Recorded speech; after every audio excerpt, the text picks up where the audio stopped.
Smoking causes cancer. Smoking kills. புகைப்பிடித்தல் புற்றுநோயை உண்டாக்கும் மற்றும் உயிரை கொல்லும். Consumption of alcohol is injurious to health. மது அருந்துதல் உடல் நலத்திற்கு கேடு. Subscriber real life incident inspired by subscribers. இந்த சந்தாதாரர்களின் உண்மை பேசும் சம்பவம் உங்களால் உருவாக்கப்பட்டவை.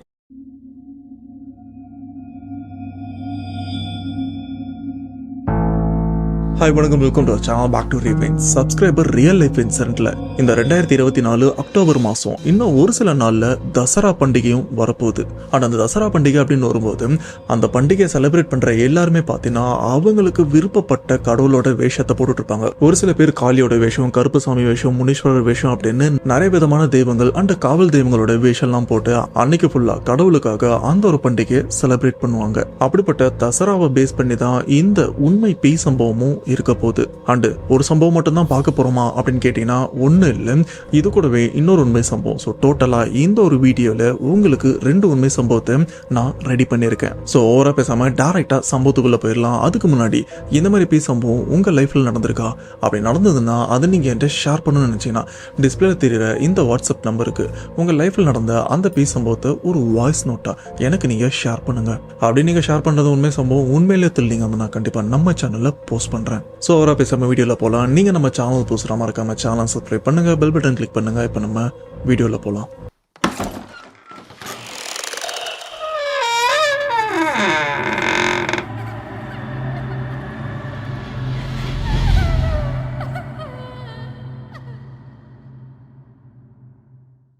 ஃபர்ஸ்ட் நம்ம பார்க்க போற உண்மை சம்பவத்தை நமக்கு ஷேர் பண்ண சப்ஸ்கிரைபர், இவருடைய நேம் அஜித். இவர் சென்னையில இருக்கிற மின்ட் அப்படின்ற ஒரு ஏரியால தான் இருந்துட்டு இருக்காரு. அண்ட் அப்பா சவுகார்பேட்டையில தான் கடையும் வச்சிருந்திருக்காரு. அண்ட் கடைலாம் நல்லா தான் போயிட்டு இருக்கு, எந்த பிரச்சனையுமே இல்லை. இதுல அஜித் இவங்க வீட்டுல அம்மா அப்பா அண்ட் அஜித் இவருக்கு மேல 2 அண்ணனுங்களும் இருந்துட்டு இருக்காங்க. ஸோ 3 பசங்க. இவங்க 3 பேரும் ஆட்டோ தான் ஓட்டிட்டு இருக்காங்க. வேலைலாம் நல்லா தான் போயிட்டு இருக்கு, எந்த பிரச்சனையுமே இல்லை. ஆனா பெரியவங்க ஒரு பழமொழி சொல்லுவாங்க பாத்தீங்களா, கல்லடி கூட படலாம் ஆனா கண்ணடி படக்கூடாது அப்படின்னு. அதாவது இந்த கந்திருஷ்டியை பத்தி தான் சொல்லியிருப்பாங்க. சேம் அந்த ஒரு விஷயம் தான் இப்ப இவங்களுக்கும் நடந்திருக்கு. ஆனா இந்த கந்திருஷ்டிக்கு பின்னாடி இருக்கிற மெயின் முக்கியமான விஷயம் என்னன்றது போக போக உங்களுக்கும் புரிய வரும், எதனால இந்த பிரச்சனை ஆரம்பிச்சிருக்கு அப்படின்னு. அண்ட் அஜித் இவரோட சேர்த்து 2 பேர் 3 பசங்களும் ஆட்டோ ஓட்டுறாங்கன்னு சொன்ன பாத்தீங்களா. இவங்க 3 பேருமே ஆட்டோ வேலைக்கும் போயிருக்காங்க. அதுல அஜித் அண்ட் இவரோட இன்னொரு அண்ணன் இவங்க 2 பேருமே வீட்டுக்கு வந்துட்டாங்க. ஆனா பெரிய அண்ணன் அவர் இன்னும் வீட்டுக்கு வரல. அம்மா இவரும் அண்ணனுக்கு கால் பண்றாங்க, டேய் எங்கடா இருக்க, எப்போ வரும் அப்படின்னு. பட் பெரிய அண்ணன் என்ன சொல்றாருன்னா, இல்லம்மா இன்னொரு சவாரி இருக்கு, இதெல்லாம் முடிச்சுட்டு தான் வரும் அப்படின்னு சொல்லிட்டு போனையும் வச்சிடறாங்க. இப்படி சவாரிக்கு போன அண்ணன் ரொம்ப தூரம் போயிருக்காரு போல இருக்கு. நைட்டு நடுராத்திரி 1 மணிக்கு தான் வீட்டுக்கும் ரிட்டர்ன் வந்திருக்காரு. வழக்கமா ஆட்டோவை வீட்டுக்கு வெளியில பார்க் பண்ணிட்டு இப்ப வீடு இருக்கிற இடத்துக்கும் வர்றாரு. இதுல அஜித் இவங்க தங்கி இருக்கிற இந்த வீட்டுக்கு கொஞ்சம் முன்னாடியே பாத்தீங்கன்னா இன்னும் 2 வீடும் இருக்கும். அதுல ஃபர்ஸ்ட் வர அந்த வீடு ரொம்பவே பாழடைஞ்சிருக்கும். சொல்ல போனா ரொம்ப வருஷமா அந்த வீட்டுல ஆளுங்கன்னு யாருமே இல்லை. அப்படி அந்த பாழடைஞ்ச வீட்டை தாண்டி 2வது வீட்டை தாண்டி 3வது வீட்டுக்கு வந்தாதான் இவங்களுடைய வீடும் வரும். இப்போ ஆட்டோவை பார்க் பண்ண அண்ணன் அந்த பாழடைஞ்ச வீடு கிட்ட வந்துட்டும் இருக்காரு. அப்போ வரும்போது அந்த பாழடைஞ்ச வீட்டோட வாசல்ல பார்த்தீங்கன்னா படிக்கட்டும் மேலே போற மாதிரி இருக்கு மாடிக்கு. இப்படி அந்த வீட்டை கிராஸ் பண்ணும்போது அந்த படிக்கட்டில் யாரோ ஏறுறாங்க. இந்த ஒரு விஷயத்த இவரு கேஷுவலா அப்படி பார்த்துட்டு நடந்து போயிட்டும் இருக்காரு. அப்போதான் அண்ணன் ஒரு விஷயத்தையும் யோசிக்கிறாரு, இது வரைக்கும் இத்தனை வருஷத்துல இந்த வீட்டில் ஆளுங்கன்னு நான் யாருமே பார்த்ததே இல்லையே, எப்பவுமே இந்த வீடு பூட்டி தான் இருக்கும், இப்போ என்ன படிக்கட்டில் யாரோ ஏறுறாங்க அப்படின்னு. இவரும் திரும்பி பார்த்தா அந்த படிக்கட்டில் ஒரு பெண் பார்க்கறதுக்கே வினோதமா இருக்காங்க. அந்த பெண் அந்த படிக்கட்டுலயும் ஏறுறாங்க. அந்த விஷயத்த பார்த்த அண்ணன் இவருக்கு கை கால்லாம் உதறவும் ஆரம்பிக்குது. அவருக்கும் கிளியரா புரிஞ்சிருது, இது உண்மையிலேயே ஒரு பொண்ணு கிடையாதுடா, இது பேய் அப்படின்னு தெரிஞ்சதுக்கு அப்புறம் அலறி அடிச்சுட்டு ஓடியும் வராரு. அப்படி ஓடி வந்தவர் பக்கத்துலேயே தான் அவங்க வீடு இருக்கு. அந்த வீட்டோட கதவை பயங்கரமா தட்டாரு. சாதாரணமான தட்டல, பயத்துல ஒருத்தவங்க எப்படி தட்டுவாங்க அந்த மாதிரி அவரும் தட்ட வீட்டுக்குள்ள இருக்கிறாமா. அவங்களும் ஒரு பயத்தோட அந்த கதவை திறந்த அடுத்த செகண்டே பாத்தீங்கன்னா வீட்டுக்கு வெளியில இருக்கிற அந்த அண்ணன் பயத்துல தொப்புன்னு வீட்டுக்குள்ளேயும் வந்து விழறாரு. இப்படி வீட்டுக்குள்ள வந்து விழுந்ததுக்கு அப்புறம் அம்மா இவங்களும் பதறி போறாங்க, டே என்னராச்சு, ஏன் இப்படிலாம் வேர்த்து இருக்கு, எதையோ பார்த்து பயந்த மாதிரி இருக்கு, என்னாச்சு அப்படின்னு கேட்கும்போது அண்ணன் இவரும் ஒரு நிமிஷம் யோசிக்கிறாரு. இப்ப நான் பார்த்த விஷயம் வேற எங்கேயும் நடக்கல, எங்க வீட்டுக்கு பக்கத்து வீட்டுல தான் அந்த வீடும் இருக்கு, அங்கதான் இந்த மாதிரி அமானுஷமான விஷயம் நடந்திருக்கு. இதை எங்க வீட்டுல இருக்கிற ஆளுங்கிட்ட சொன்னா கண்டிப்பா நான் இப்ப பயந்த மாதிரி இவங்களும் பயப்படுறதுக்கு வாய்ப்பு இருக்கு. ஸோ அதனால இந்த விஷயத்த சொல்ல வேண்டாம் அப்படின்னு அண்ணன் இவரும் இல்லம்மா அதெல்லாம் ஒன்றும் இல்லை அப்படின்னு அப்படியே சமாளிக்கிறாங்க. பட் அம்மா இவங்களுக்கும் புரியுது இவன் எதையோ பார்த்து பயந்துருக்கான் அப்படின்னு. அண்ட் அன்னைக்கு நைட்டு ஃபுல்லா அண்ணன் சேம் இதே விஷயத்தை தான் யோசிச்சுட்டு இருக்காரு, அங்க பார்த்த அந்த உருவத்தை பத்தி. அண்ட் இதுக்கப்புறம் அண்ணன் இவரும் லேட் நைட்டு வீட்டுக்கு வராம கொஞ்சம் சீக்கிரமும் வீட்டுக்கும் வந்துடுறாரு. இப்படியே ஒரு சில நாட்களும் போயிட்டு இருக்கு. இந்த கேப்ல பாத்தீங்கன்னா வியாபாரத்துக்கு போற அப்பா திடீர்னு முடங்கி போன மாதிரி நெஞ்சு வலி அப்படின்னு படுத்துக்கிறாரு. ரொம்பவே ஆரோக்கியமா இருந்தவர் சடனா இவருக்கு எப்படி நெஞ்சு வலி வந்தது அப்படின்னு ஹாஸ்பிட்டல்லாம் செக் பண்றாங்க. ஆனா பாக்குற எல்லாருமே இவருக்கு எந்த பிரச்சனையுமே இல்லைன்னு தான் சொல்றாங்க. ஆனா அடிக்கடி இவரும் நெஞ்சு வலிக்குது அப்படின்னு இவரால எந்த வேலையுமே செய்ய முடியல. அண்ட் அவரோட தொழில் மேலேயும் கவனம் செலுத்த முடியல. இப்ப அப்பா இவரால வேலைக்கும் போக முடியல. ஸோ இதனால 3 பசங்க இவங்க தான் வீட்டு பொறுப்பு எல்லாத்தையுமே பார்த்துட்டு இருக்காங்க. இதுல இந்த சம்பவத்தை நமக்கு ஷேர் பண்ண அஜித் இவரும் கொஞ்சம் லேட் நைட்டு போல சவாரிக்கெல்லாம் போயிட்டு கொஞ்சம் எக்ஸ்ட்ரா வருமானத்தையும் ரெடி பண்ணிட்டு இருக்காரு. அதே மாதிரி தான் அன்னைக்கும் லேட் நைட்ல சவாரிலாம் முடிச்சுட்டு வீட்டுக்கும் வராரு. வழக்கம் போல இவங்க எந்த இடத்துல ஆட்டோ நிறுத்துவாங்களோ அந்த இடத்துல ஆட்டோ நிறுத்திட்டு அதே அந்த பாடஞ்ச வீடு அப்படி கிராஸ் பண்ணும்போது அஜித் இவருக்கு என்னாச்சுன்னு தெரியல, திடீர்னு யாரோ இவருடைய கவனத்தை இப்படி திருப்பி விட்டா மாதிரி இவருக்கும் அப்படி ஃபேஸ் திரும்புது. அதாவது இந்த சைட்ல பாரு அப்படின்ற மாதிரி இதை ஒண்ணு இவரையும் இழுத்துருக்கு. அப்படி இழுக்கிற அந்த இடத்துல தான் அந்த பாழஞ்ச வீடும் இருக்கு. அந்த பாக்குற எக்ஸாக்டா அந்த இடத்துல தான் ஒரு ஜன்னலும் இருக்கு. அந்த ஜன்னல்ல வெறும் 3 கம்பி தான் இருந்துட்டு இருக்கு. அந்த கம்பியை பிடிச்சிக்கிட்டு ஏதோ ஒன்று அஜித் இவரை முறைச்சும் பார்த்துட்டு இருக்கு. அப்படி பார்க்கறது ரொம்பவே சின்னதாக ஒரு உருவம், சொல்ல போனால் 3 to 4 அடிக்குள்ள இருக்கிற ஒரு உருவம். அந்த உருவம் அஜித் இவரை ஒரு மாதிரி கோரமான பார்வையிலும் பார்க்குது. அதோட கண்ணை பார்க்கறதுக்கு அப்படியே சிகப்பு கலரில் இருந்ததா அஜித் இவரும் சொல்லியிருக்காரு. அந்த இவரை பார்த்து ஒரு மாதிரி முறைச்சிட்டு இந்த வீட்டுக்குள்ளேயே இங்கே அங்கன்னு ஜம்ப் பண்ணி ஓடுற விஷயத்தையும் இவர் தெளிவாக பார்க்குறாரு. மேபி ஒரு சில பேர் யோசிப்பீங்க அது ஏதாச்சும் குரங்கா இருக்கும் அப்படின்னு. பட் அந்த இடத்துல குரங்கு தொல்லை அப்படின்னு எதுவுமே கிடையாது. அண்ட் அஜித் இவருக்கு குரங்குக்கும் இங்க இருக்கிற இந்த உருவத்துக்கும் வித்தியாசம் ரொம்பவே நல்லா தெரிஞ்சிருக்கு. அந்த உருவத்தை இவர் தெளிவா பார்த்திருக்காரு. பார்த்து மிரண்டும் போயிருக்காரு. அப்பதான் இவருக்கே தெரியுது இது குரங்கு இல்லை, இது சம்திங் ஏதோ ஒண்ணு, அது பேயா இருக்கலாம், குட்டிச்சாத்தானாவா இருக்கலாம் அப்படின்னு. அப்படி அங்கங்கன்னு ஜம்ப் பண்ணா அந்த உருவம் மறுபடியும் கிட்ட வந்து அஜித் இவரையும் பார்க்குது. இப்பதான் தெளிவா பார்த்துருக்காரு. அதோட முகம் ஃபுல்லா உடம்பு ஃபுல்லா ரத்தமா இருக்கு. அண்ட் நகெல்லாம் பார்க்கறதுக்கு ரொம்பவே கொடூரமா இருக்கு அப்படின்னு. இதுக்கு முன்னாடி அண்ணன் அலறிட்டு போன மாதிரி இவரும் பயத்துல அலறிட்டு வீட்டுக்கும் போறாரு. பட் இந்த ஒரு விஷயத்த இவரும் அம்மா கிட்ட சொல்லல. ஏன்னா ஆல்ரெடி அவங்க அம்மா இந்த பேய் பிசாசுக்கு ரொம்பவே அதிகமா பயப்படுவாங்க. இப்ப வீட்டு பக்கத்திலேயே இந்த மாதிரி விஷயம் இருக்குன்னு சொன்னா அவங்க வீட்டை விட்டு கண்டிப்பா வரமாட்டாங்க அப்படின்றதுனால இந்த ஒரு விஷயத்த அஜித் சொல்லவும் இல்லை. அண்ட் இதுக்கப்புறம் வழக்கம் போல அஜித் இவங்க அப்பாவோட உடம்பு கொஞ்சம் மோசமாகவும் போகுது. நெஞ்சு வலி ரொம்பவே அதிகமாகவும் ஆரம்பிக்க அண்ட் அப்பா அம்மா 2 பேருமே ஹாஸ்பிட்டலுக்கும் போகிறாங்க. அண்ட் அப்பா இவருக்கும் ஓரளவுக்கு புரிஞ்சிருச்சு நாம இன்னும் கொஞ்ச நாள் தான் இருப்போம், அதுக்குள்ளே நம்ம பசங்களுக்கு கல்யாணம் பண்ணிடலாம் அப்படின்னு. அதனால் அஜித் இவரோட பெரிய அண்ணனுக்கு கல்யாணமும் பண்ணி வைக்கிறாங்க. அப்படி கல்யாணம்லாம் முடிச்சதுக்கப்புறம் பார்த்தீங்கன்னா அஜித் இவரோட அண்ணி அவங்க உடம்புல காளியம்மாவும் வருவாங்க. அன்னைக்கு கல்யாணம்லாம் முடிஞ்சதுக்கப்புறம் அவங்க வீட்டுக்கும் வராங்க. வீட்டுக்கு வந்ததுக்கப்புறம் அவங்க உடம்புல காளியம்மாவும் வராங்க. வந்தது மட்டும் இல்லாமல் அஜித் இவங்க அப்பாவை பார்த்து நீ ஒரு பெரிய பிரச்சனையில இருக்க, இந்த பிரச்சனையில இருந்து நீ வெளியில் வரணும்னா இந்த வீட்டில் நீ இருக்கவே கூடாது, கொஞ்ச நாள் வேற யார் வீட்டுலனா இல்லைன்னா உன் சொந்தக்கார வீட்டுல இரு, ஏன்னா உன் மேல ஏவி விட்டது எப்ப வேணாலும் உன்னை கொல்லலாம், அதனால இந்த வீட்டுல இருக்காது அப்படின்னு வார்ன் பண்ணிட்டும் போயிடுறாங்க. இதனாலே அஜித் இவங்க அம்மா என்ன பண்றாங்கன்னா நாம இப்போதைக்கு நம்ம வீட்டுல இருக்க வேண்டாம், இங்க இருந்து 3 கிலோமீட்டர் தள்ளி என்னுடைய அண்ணன் வீடு இருக்கு, அதாவது அஜித் இவருடைய தாய்மாமா வீடு, கொஞ்ச நாள் அங்க இருக்கலாம் அப்படின்னு இந்த வீட்டுல இருக்கிற எல்லாருமே மாமா அவங்க வீட்டுக்கும் போயிடுறாங்க. அண்ட் அவங்களுக்கும் விஷயம் புரியுது இவங்க ஏதோ பிரச்சனைல இருக்காங்க அப்படின்னு. ஸோ அவங்களும் நார்மலாக தான் இருக்காங்க. வந்தவங்கள வீட்டில் தங்க வைக்கிறாங்க. அண்ட் வந்த அன்னைக்கு அண்ணனோட ஒய்ஃபு அண்டு அஜித் இவங்க எல்லாருமே அந்த வீட்டில் தூங்கிட்டும் இருக்காங்க. அண்ட் இதில் அஜித் இவரோட தாய்மாமா அதாவது அம்மாவோட அண்ணன் அவருக்கு நைட் டைமில் பெருசாக தூக்கமும் வராது. அண்டு நடுராத்திரி சிகரெட் அதிகமாகவும் பிடிப்பாரு. அதே மாதிரி தான் அன்னைக்கு வீட்டோட கதவை திறந்து வச்சுட்டு வீட்டுக்கு வெளியில் நின்று சிகரெட்டும் பிடிச்சிட்டு இருக்காரு. அண்டு சேர்லையும் உட்காந்துட்டு இருக்காரு.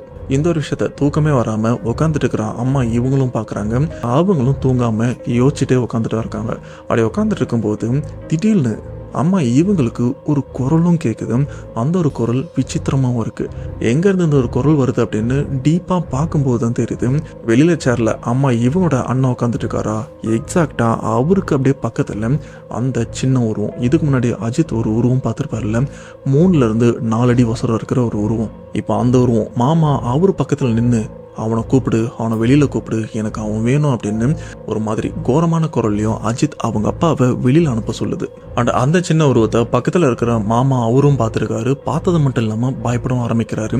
அண்ட் வீட்டில் இருக்கிற அம்மா இல்ல நான் அவரை அனுப்ப மாட்டேன் அப்படின்னு அவங்களும் பயங்கரமா அழறாங்க.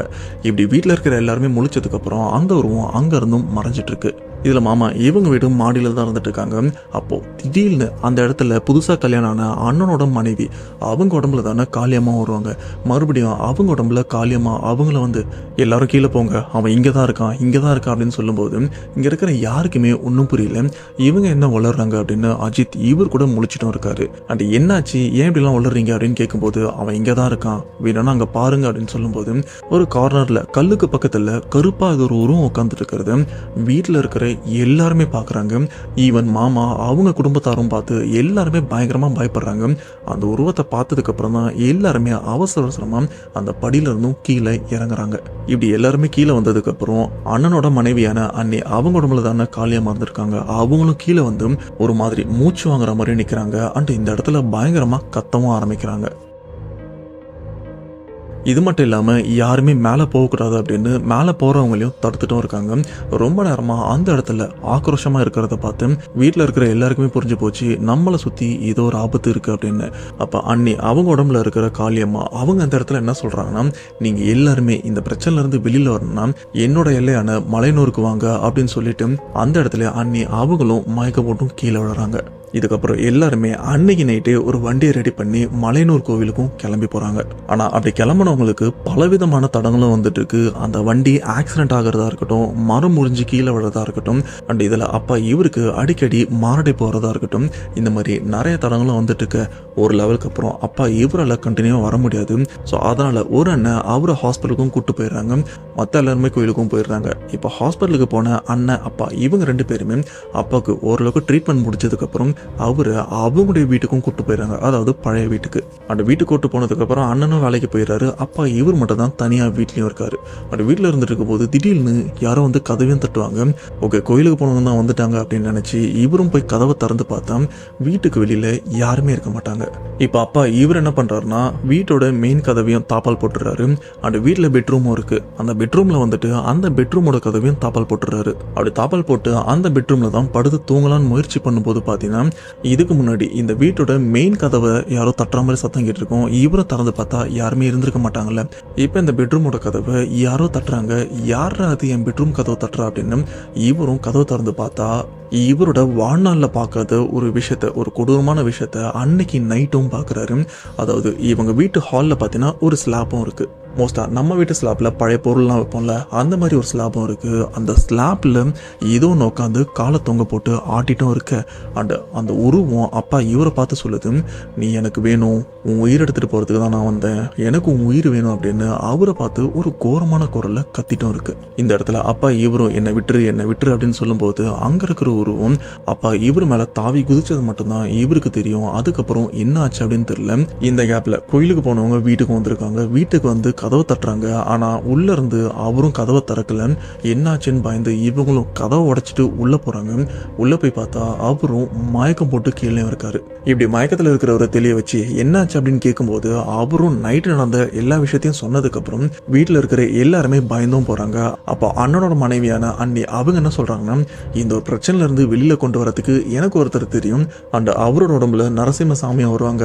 அவங்க நினைச்சா இந்த ஒரு விஷயத்துல இருந்து இவரு வெளியில கொண்டு வரலாம் அப்படின்னு அஜித் அவங்க அப்பாவை இப்ப அண்ணி அவங்களுக்கு தெரிஞ்ச அந்த இடத்துக்கும் கூட்டு போறாங்க. அங்க கூட்டு போனதுக்கு அப்புறம் அவருக்கும் விஷயம் புரிஞ்சிருது, இது எல்லாமே செய்வினை ஏவலால நடந்திருக்கு அப்படின்னு. அண்ட் அவரும் ரொம்பவே சிம்பிளா சொல்லிடுறாரு, இது ஒண்ணும் இல்ல, இதை நம்ம சரி பண்ணிடலாம். இதுக்கு ஒரு சில உருவபொம்மை எல்லாம் செய்ய வேண்டியிருக்கும். அண்ட் அந்த உருவபொம்மை எல்லாம் எடுத்துட்டு போயிட்டு சுடுகாட்டுல பூஜை பண்ணி அதை சுடுகாட்டுல கொல்ல விட வேண்டி இருக்கும் அப்படின்னு சொல்றாங்க. அதுக்கேற்ற மாதிரி அந்த உருவபொம்மை எல்லாம் செஞ்சு அன்னைக்கு சுடுகாட்டுக்கு எடுத்துட்டு போறாங்க. அந்த இடத்துல ஒரு பெரிய விதமான பூஜை நடக்குது.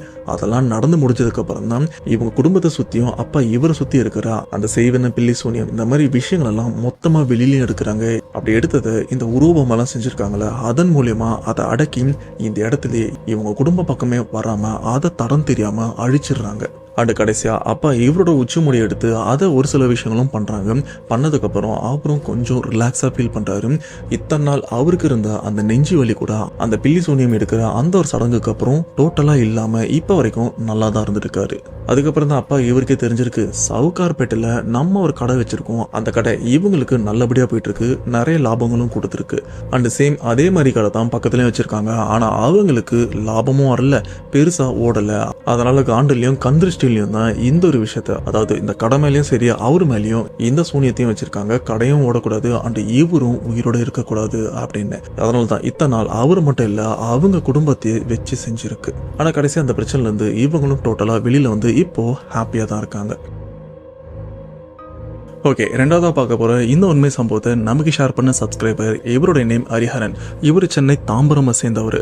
அண்ட் இந்த பேய் பயங்கரமான சம்பவம் இவரோட லைஃப்ல தான் இவருக்கும் நடந்திருக்கு.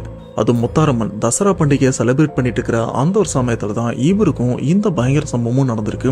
அது என்ன ஏது அப்படின்றத இப்போ தெளிவா பார்க்கலாம். சரியா 2023 சென்னை தாம்பரம். இந்த சம்பவத்தை நமக்கு ஷேர் பண்ண ஹரிஹரன். இந்த 2023க்கு முன்னாடி ஒரு 5 வருஷம் கண்டினியூவா இந்த தசரா பண்டிகையில ஹரிஹரன் இவரும் கலந்துருக்காரு. குலசேகரப்பட்டினம்ல இருக்கிற தசரா பண்டிகை. இப்படியே 2021 தசரா பண்டிகையில இவரும் கலந்துக்கலாம் அப்படின்னு பார்க்கும்போது இவங்க வீட்டுல ஒரு சோகமான விஷயமும் நடக்குது.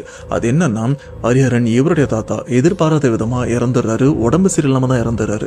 அப்படி இறந்ததுக்கு அப்புறம் அடுத்த ஒரு வருஷம் பாத்தீங்கன்னா கடவுள் சம்பந்தப்பட்ட எந்த விஷயமும் மோஸ்டா பண்ண மாட்டாங்க. அதே மாதிரிதான் ஹரிஹரன் இவங்க வீட்டுல எந்த ஒரு விஷயமும் பண்ணல. இது மட்டும் இல்லாம இதுக்கு முன்னாடி போன தசரா பண்டிகையில எல்லா வருஷமும் பாத்தீங்கன்னா ஹரிஹரன் இவருக்குன்னு ஒரு செட் இருக்கும். அந்த கேங் கூட தான் இவரும் தசரா பண்டிகையும் போவாரு. ஆனா 2021 2022 அந்த சமயம் பாத்தீங்கன்னா அந்த டீம் பசங்க கூட கொஞ்சம் சண்டை அப்படின்றதுனால இதுக்கு மேல நான் உங்க கூட வரமாட்டேன் அப்படின்னு ஹரிஹரன் இவரும் வேற ஒரு டீம் கூட ஜாயின் பண்ணி மறுபடியும் அந்த தசரா பண்டிகைக்கும் 2023க்கும் கிளம்புறாரு. இப்படி அந்த பண்டிகையிலையும் கலந்து நல்லபடியா அந்த தசரா பண்டிகையை முடிச்சுட்டு அதுக்கப்புறம் வீட்டுக்கும் வராரு. ஆனா அந்த இடத்துல ஒரு பிரச்சனையே ஆரம்பிக்குது. அது என்னன்றத போக போக உங்களுக்கும் சொல்றேன். இப்படி ஹரிஹரன் இவரும் வீட்டுக்கு வந்துடுறாரு. அந்த ஹரிஹரன் இவருக்கு இந்த கடவுள் சம்பந்தப்பட்ட விஷயத்துல ஈடுபடுறது ரொம்பவே பிடிக்கும். இது மட்டும் இல்லாம இவங்க குலதெய்வம் கருப்பசாமி அப்படின்றதுனால நிறைய விஷயங்கள் அது எல்லாமே கடவுள் சம்பந்தப்பட்ட விஷயமா இவரும் பண்ணிட்டு இருக்க. அப்பதான் ஹரிஹரன் இவருக்கு ஒரு விஷயமும் தெரிய வருது.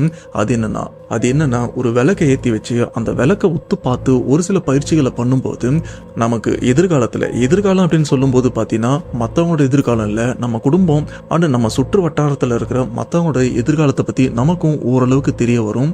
இதனால அவங்க பிறப்பு எப்போ இருக்கும் இறப்பு எப்போ இருக்கும் அப்படின்னு அந்த ஒரு விஷயத்த கொஞ்சம் முன்கூட்டியும் தெரிஞ்சுக்கிற விஷயமும் அந்த ஒரு பயிற்சி மூலியமா கிடைக்கும் அப்படின்றது ஹரிஹரன் இவருக்கும் தெரிஞ்சிருக்கு.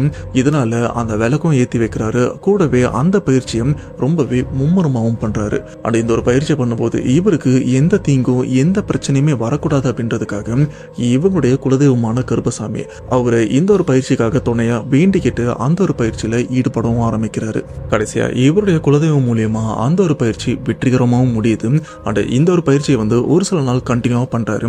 அந்த பயிற்சி மூலியமா இவருக்கு ரொம்ப பெருசாலாம் இல்ல, ஒரு சில விஷயங்களை முன்கூட்டியே தெரிஞ்சுக்கிற அளவுக்கு அந்த பயிற்சி இவருக்கும் கை கொடுக்குது. இதன் விளைவா என்னன்னு பாத்தீங்கன்னா இவருடைய குலதெய்வமான கருப்பசாமி அடிக்கடி இவரோட உடம்புலயும் வருவாரு. வந்தது மட்டும் இல்லாம நோட்ல ஏதேதோ கிறுக்கவும் ஆரம்பிப்பாங்க.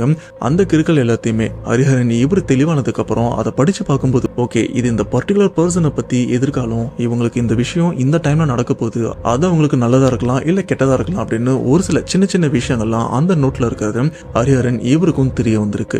இது மட்டும் இல்லாம கருப்பசாமி இவர் உடம்புல அடிக்கடி வரவும் ஆரம்பிக்கிறாரு. இந்த ஒரு விஷயம் ஹரிஹரன் இவருக்கும் தெளிவா தெரியும். இப்படி கருப்பசாமி எல்லாம் வந்துட்டு போனதுக்கு அப்புறம் இவருடைய அன்றாட வாழ்க்கையில இருந்துட்டு இருக்கும்போது இவங்களோட ஃப்ரெண்ட்ஸ்ல ஒரு சில பேருக்கு கால் பண்ணலாம் அப்படின்னு பார்க்கும்போது அந்த நம்பரை பிரஸ் பண்ணாதானே கால் போகும். அதை பிரஸ் பண்ணும்போது பாத்தீங்கன்னா இந்த நம்பரை அன்பிளாக் பண்ணாதான் அந்த பர்சனுக்கு கால் போகும் அப்படின்ற ஒரு நோட்டிபிகேஷனும் வருது.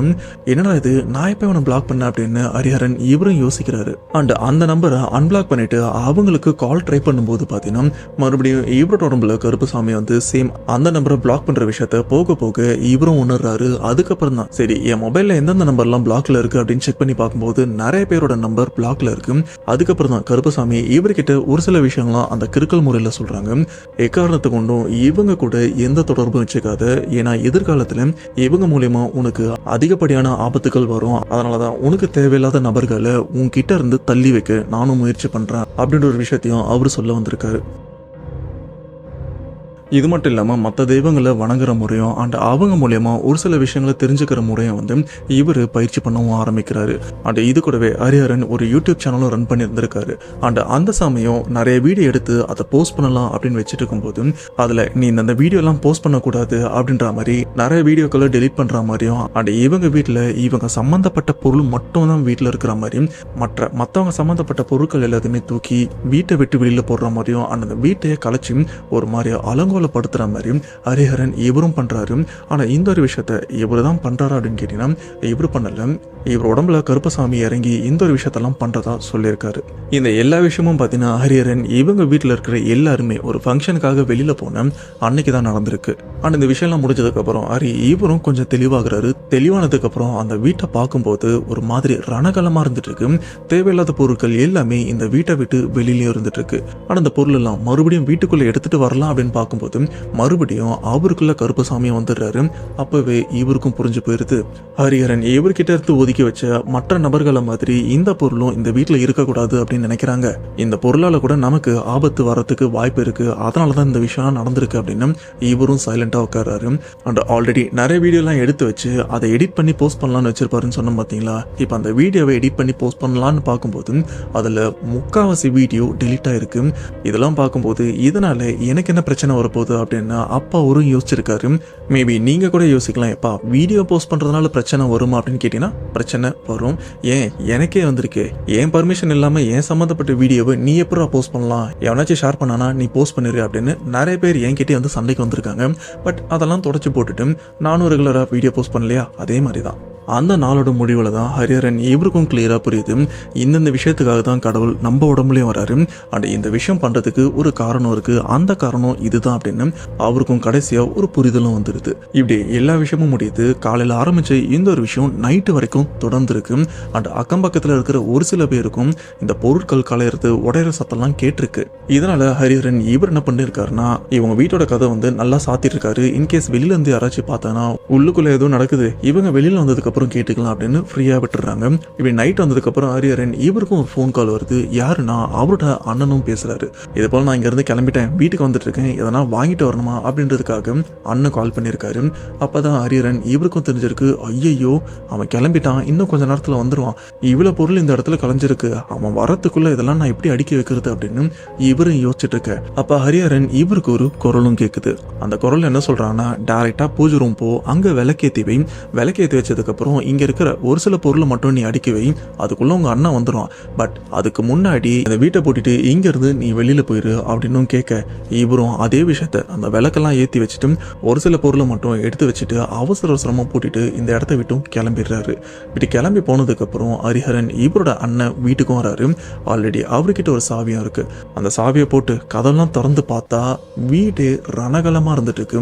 என்னடா அது இவ்வளவு பொருள் கலைஞ்சிருக்கு அப்படின்னு அவரும் உள்ள வந்து பாக்குறாரு. உடனே அண்ணன் ஹரிஹரன் இவருக்கும் கால் பண்ண, டேய் எங்க இருக்கு அப்படின்னு கேட்க, அப்ப ஹரிஹரன் இவரும் நான் வேலை விஷயமா வெளியில இருக்கேன் அப்படின்னு அவரும் ஏதேதோ சொல்லி சமாளிக்கிறாரு. ஆனா இதுக்கப்புறம் ஹரிஹரன் இவரும் கொஞ்ச நேரத்துல வீட்டுக்கு வந்து பாக்குறாரு. ஏதோ புதுசா பாக்குற மாதிரியும் என்ன பொருள்லாம் கலைஞ்சிருக்கு அப்படின்னு அண்ணன் கிட்டையும் கேட்க, அண்ணன் இவரும் சேம் இதே விஷயத்த தான் ஹரி இவர்கிட்டையும் கேட்கிறாரு. டேய் காலையில நீ வீட்டுல இருந்தியா இல்ல வேலைக்கு போயிருந்தியா அப்படின்னு கேட்கும்போது, டேய் நான் காலையில வேலைக்கு போயிட்டேன், நான் வீட்டுல இல்ல அப்படின்னு சொல்லி இவரும் சமாளிக்கிறாரு. அப்ப அண்ணன் கேட்கிற விஷயம் என்னன்னு பாத்தீங்கன்னா, சரிடா நீ வேலைக்கு போயிட்ட, இங்க பூட்டனப்படி இருக்கு, ஆனா வீட்டுக்குள்ள பொருள் மட்டும் எப்படி கலைஞ்சது, என்னவா இருக்கும் அப்படின்னு கேட்க, எனக்கும் தெரியலடா அப்படின்னு ஹரிஹரன் இவரும் அந்த ஒரு விஷயத்த அப்படியே தெரிஞ்சுக்காத மாதிரியே காட்டுறாரு. ஏன்னா இதுல முக்கியமான விஷயம் பாத்தீங்கன்னா, ஹரிஹரன் இவரும் இந்த கடவுள் சம்பந்தப்பட்ட விஷயங்களை தெரிஞ்சுக்கிறதுக்காக பயிற்சி பண்றாரு அப்படின்னு வீட்டுல இருக்கிற யாருக்குமே தெரியாது. ஆனா இந்த இடத்துல அண்ணன் இவரு என்ன புரிஞ்சுக்கிட்டாருன்னு தெரியல, ஏதோ தப்பா நடக்குதுன்னு மட்டும் தெரியுது அப்படின்னு அண்ணன் இவர் என்ன பண்றாருன்னா, சரிடா இந்த பொருள்லாம் அடுக்கி வச்சதுக்கு அப்புறம் நீ இங்க இருக்காத, நீ பாட்டி விட்டு கிளம்பிடு அப்படின்னு சொல்ல, இப்ப அண்ணன் தம்பி ரெண்டு பேருமே அங்க கலைஞ்சிருக்கிற எல்லா பொருளும் அடுக்கியும் வைக்கிறாங்க. அடுக்கி வச்சு முடிக்கிறதுக்கே நடுராத்திரி 1 ஆயிருது. இதுக்கப்புறம் ரெண்டு பேருமே தூங்குறாங்க. பொழுது விடிஞ்ச முத வேலையா அண்ணன் என்ன பண்றான்னா ஹரிஹரன் இவருக்கும் காசு கொடுத்து நீ பாட்டி வீட்டுக்கு கிளம்பிடு அப்படின்னு சொல்ல, அந்த பாட்டி வீடு பக்கத்துலலாம் இல்ல, அது வேற ஊர்ல இருந்துட்டு இருக்கு. இவரு தாம்பரத்துல இருந்து ட்ரெயின் பிடிச்சி பாட்டி இருக்கிற ஊருக்கும் கிளம்பி போயிடுறாரு. பட் கிளம்பி போகும்போது கூட இவரோட உடம்பு ஏதோ ஒரு மாதிரி பண்ணிட்டு இருக்கு. அடிக்கடி இவரோட உடம்புல கருப்புசாமி வந்து ஏதோ ஒரு விஷயம் பண்றத இவரும் உணர்றாரு. பட் என்னதான் நடக்க போகுது அப்படின்னு இவருக்கும் கிளியரா புரியல. இதுக்கப்புறம் ஹரிஹரன் டைரக்டா அவங்க பாட்டியோட சொந்த ஊருக்கும் வந்ததுக்கு அப்புறம் ட்ரெயின்ல இருந்து இறங்கினதுக்கு அப்புறம் பாத்தீங்கன்னா ஸ்டேஷன்ல இருந்து இவங்க பாட்டி வீடு கொஞ்சம் பக்கம் தான் போல இருக்கு. அங்க இருந்து நடந்தெல்லாம் போல டைரக்டா எடுத்த உடனே ஒரு ஓட்டமும் ஓடுறாரு. வெறித்தனமா ஓடவும் ஆரம்பிக்கிறாரு. அப்படி வெறித்தனமா ஓடினவர் டைரக்டா அவங்க பாட்டி வீட்டுக்கு போனதுக்கு அப்புறம் அந்த இடத்துல பயங்கரமா கத்தவும் ஆரம்பிக்கிறாரு.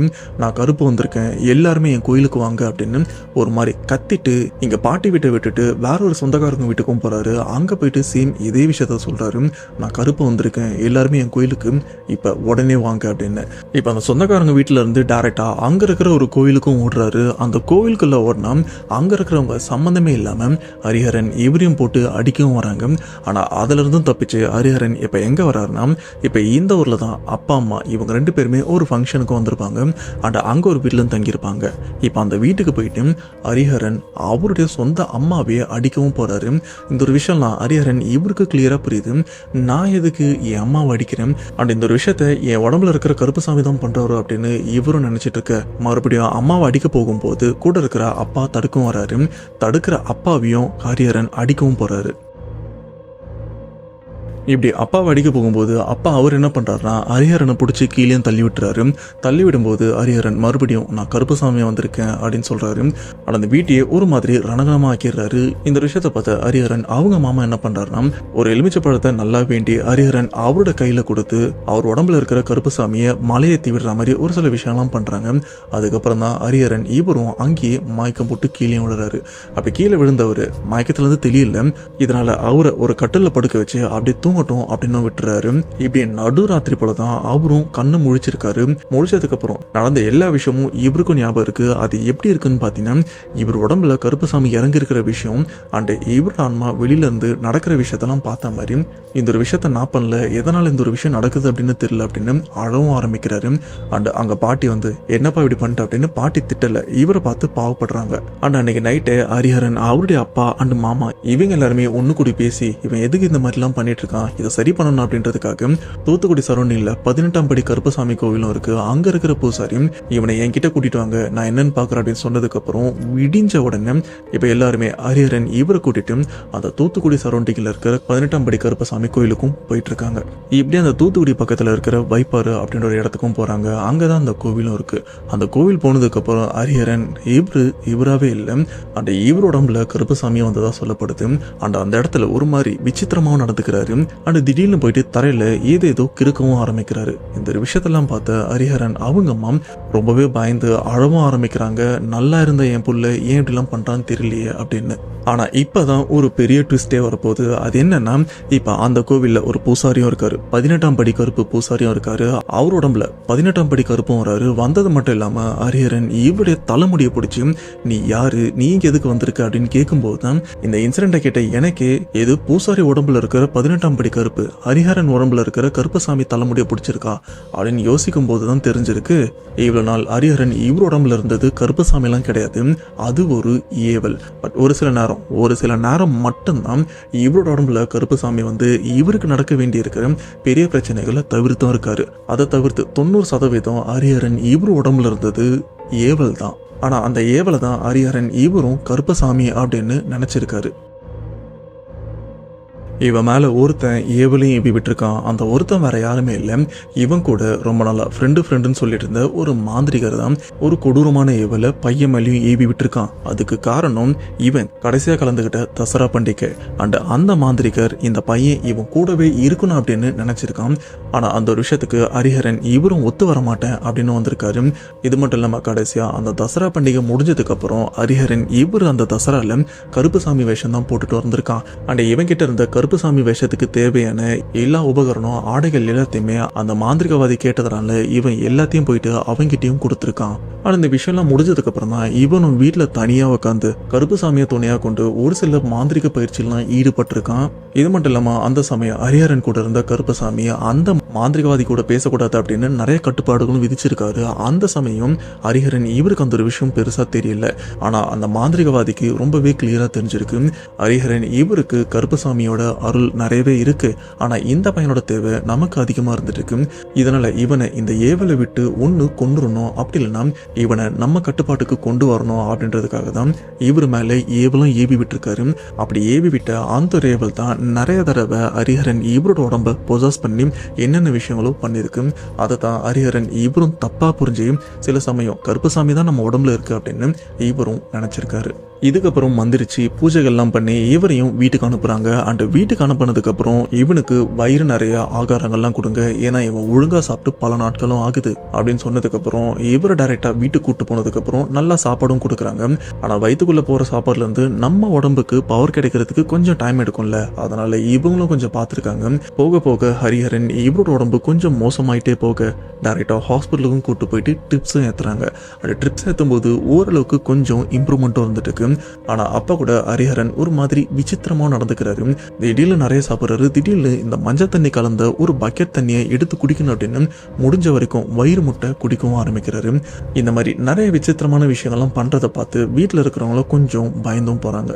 இதுக்கப்புறம் ஹரிஹரன் இவருக்கு இருக்கிற இந்த பிரச்சனையை முற்றிலும் சரி பண்றதுக்காக ஹரிஹரன் இவரை சித்தர்கள் கிட்ட கூட்டும் போறாங்க. அப்படி கூட்டு போனதுக்கு அப்புறம் தான் இந்த ஏவல் அப்படின்ற ஒரு விஷயத்துல இருந்து முழுமையா இவரும் வெளியில ஒரு தெளிவும் இவருக்கு வருது. அந்த தெளிவு வந்ததுக்கு அப்புறம் இதுக்கப்புறம் நம்ம வாரம் சிவன் கோயிலுக்கு போறதா நல்லது அப்படின்னு இப்போ வரைக்கும் இந்த சம்பவம் நடந்து 1 வருஷம் ஆகுது. இப்போ வரைக்கும் வாரம் இவரும் சிவன் கோயிலுக்கும் போயிட்டு இருக்காரு. இப்ப ஹரிஹரன் இவருக்கு எந்த பிரச்சனையுமே இல்லை, ரொம்பவே நார்மலா தான் இருக்காரு. ஆனா இதுல இருந்து ஒரு விஷயம் தெளிவா புரியுது என்னன்னு பாத்தீங்கன்னா, நாம ஒரு விஷயத்த கத்துக்கலாம் அப்படின்னு அந்த ஒரு விஷயத்த முயற்சி பண்ணுவோம். ஆனா அந்த ஒரு கேப்பை பயன்படுத்திட்டு ஏதாச்சும் ஒரு சில கெட்டதுகள் இந்த சந்தர்ப்பத்தை பயன்படுத்தி நம்மளையும் ரொம்பவே ஈஸியா ஆக்கிரமிச்சிருது. அதுதான் இந்த இடத்துலயும் நடந்திருக்கு. ஏன்னா இந்த இடத்துல ஹரிஹரன் கருப்புசாமி அவரை துணையா வச்சு அந்த பயிற்சியை பண்ணாம இருந்திருந்தாருன்னா இவருக்கு எப்போ தெரிஞ்சிருக்கும் நாம விசித்திரமா நடந்திருக்கும் அந்த ஏவல் மூலியமா அப்படின்னு. அண்ட் அதுக்கேற்ற மாதிரி அந்த ஏவலும் பார்த்தீங்கன்னா ரொம்பவே தந்திரமா இந்த ஒரு விஷயம் ஹரிஹரன் இவருக்கு தெரியாத மாதிரி நிறைய மாயைகளை நிறைய பிம்பங்களை இவருக்குள்ள புகுத்தி இவர் ஏதோ ஒன்று பண்றதுக்கும் ட்ரை பண்ணிருக்கு. அது ஒன்று அந்த மாந்திரிகவாதியோட கட்டுப்பாட்டுக்கு கொண்டு போறதா இருக்கலாம், அப்படி இல்லைன்னா மரணத்தோட விளிம்புக்கு கொண்டு போறதா இருக்கலாம். ஆனா ரெண்டுத்துல ஏதாச்சும் ஒன்று கண்டிப்பா நடந்திருக்க வேண்டியது. இவரோட அதிர்ஷ்டம் அந்த ஒரு விஷயத்துல இருந்து தப்பிச்சிட்டாரு. ஸோ ஹரிஹரன் இவரோட லைஃப்ல நடந்த இந்த சம்பவத்தை கேட்கும்போது உங்களோட தாட் என்ன மறக்காம கமெண்ட் பாக்ஸ்ல மென்ஷன் பண்ணுங்க. அவ்வளோதான் மக்களே, இன்னைக்கு உங்களுக்காக 2 இன்சிடென்ட்டும் தெளிவாக கிளியராக சொல்லியிருப்பேன். ஸோ இந்த 2 இன்சிடென்ட்டை கேட்கும்போது உங்களோட தாட் என்ன மறக்காம கமெண்ட் பாக்ஸில் மென்ஷன் பண்ணுங்க. இது மட்டும் இல்லாமல் இந்த வீடியோக்கு ஒரு லைக் அந்த வீடியோ அண்ட் நம்ம பேக் டு ரிவைண்ட் சேனல் உங்கள் ஃப்ரெண்ட்ஸ் அண்ட் ஃபேமிலிக்கு முடிஞ்ச வரைக்கும் ஷேர் பண்ணாதான் நம்ம சேனல் அடுத்தடுத்த லெவல் முன்னேறும். அது மறக்காம சப்ஸ்கிரைப் பண்ணாதவங்களும் சப்ஸ்கிரைப் பண்ணிருங்க. ஸோ நெக்ஸ்ட் இன்ட்ரெஸ்டிங்கான வீடியோவில் கண்டிப்பாக உங்களை மீட் பண்ணுறேன். அதுவரை உங்களிடம் விடைபெறுவது உங்கள் நான்